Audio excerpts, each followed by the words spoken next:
Diyan sa bahagi ng Senado, si Senator Alan Peter Cayetano bumuelta sa umano'y 700 million pesos na nalustay sa kanyang pamumuno bilang Senate President.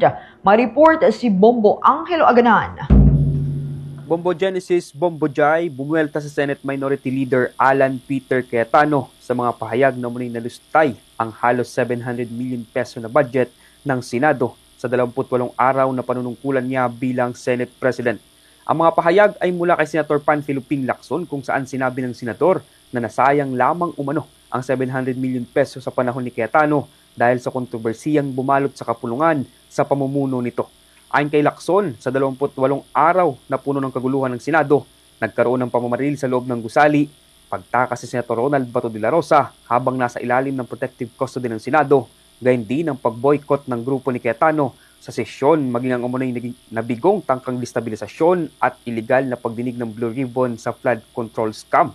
Ngunit depensa rito ni Cayetano, ang naturang statistics na ginamit ni Lacson na tinawag niyang intellectual dishonesty ay panlilinlang umano sa publiko para palabasin na hindi maayos ang kanyang naging pamumuno sa Senado. Aniya, ang 25 milyong piso na budget ng Senado sa operasyon nito araw-araw ay hindi nangangahulugang gastos ng sinumang nakaupo na Senate President. Inakusahan din niya ang ilang senador sa bagong majority bloc na umano'y nagpapakalat ng kasinungalingan patungkol sa kanya upang malihis ang usapin sa korupsyon sa bansa. Narito't pakinggan natin ang mga bahagi ng pahayag ni Senator Alan Peter Cayetano. Simple lang po. Kahit sino po ang Senate President, 25 million a day ang gastos ng Senado kung ganun kasimple ang computation mo. Meaning, yung budget ng buong Senado divided by the number of calendar days. Di ba? So makikita nyo po, nireveal niya, parang pang-intriga, di ba? Kasi magaling naman talaga sila mang-intriga eh. Nagte-take turns lang naman po, si Raffy Tulfo, si Erwin Tulfo, si Senator Ping Lacson, tapos yung iba sa grupo nila, yung tag team lang yun, para kayo naman mang-inis kay Alan, kayo naman magkalat ng hindi totoo, kayo naman magkalat ng ganito. Palabasin natin ang gulo-gulo, di ba?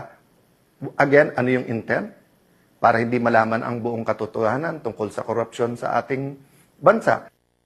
Samantala, Bombo Genesis, matatandaan na si Senate President Sherwin Gatchalian ang unang nagpahayag ng halos umaabot sa 25 milyong piso ang nagagastos ng Senado sa operasyon nito sa araw-araw batay sa pagtataya ng kanyang opisina. Pagpapaliwanag ng bagong Senate President, kung babalikan umano ang mga kaganapan sa nakalipas na 28 araw, naging unproductive ang Senado sa pamumuno ni Cayetano dahil sa mga kaguluhan at kontrobersiyang hinarap ng institusyon. Kaya't nasayang aniya ang pondo sa mga panahong iyon. Ngunit sa huli, tiniyak naman ni Gatchalian na babawiin umano ng Senado ang mga nasayang na pondo sa mga susunod na araw ngayong naisaayos ng sigalot sa liderato at makakabalik na silang mga mambabatas sa pagtatrabaho. Narito't pakinggan natin ang mga bahagi ng pahayag ni Senate President Sherwin Gatchalian. Budget ng Senado per day is about 24 million, no? Almost 25 million, no? Just to operate the Senate. The Senate is a big institution. We have 2,000 people, may isang building tayo. So if you count those days, those are the days na naging unproductive, no? Kaya nasabi ko nga in one of our press cons na sayang yung pera na ibinibayad ng tao sa sweldo, sa kuryente. So babawiin naman natin yan in the next few days, no? So we'll back down to work, no? Para sa Bombo Network News, ako si Bombo Angelo Aganan, and this is Bombo Radio Philippines, the #1 and most trusted source of news and information.